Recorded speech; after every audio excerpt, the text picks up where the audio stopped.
In this video, I will show how to write this phi symbol in Excel. So click on insert, then equation.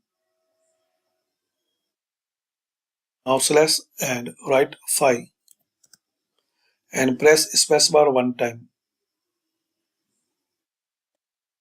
Slash PHI and space. Also you can select this equation symbols list.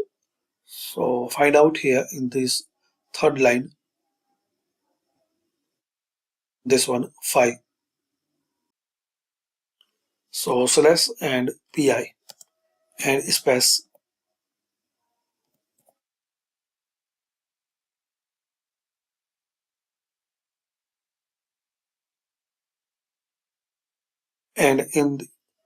And using this method you can write any type of symbol like slash delta.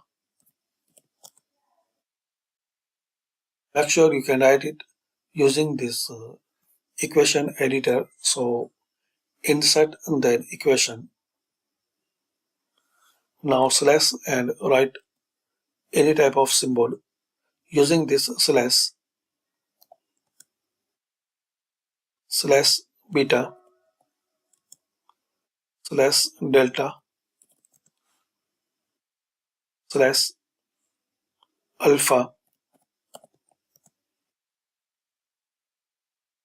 slash mu.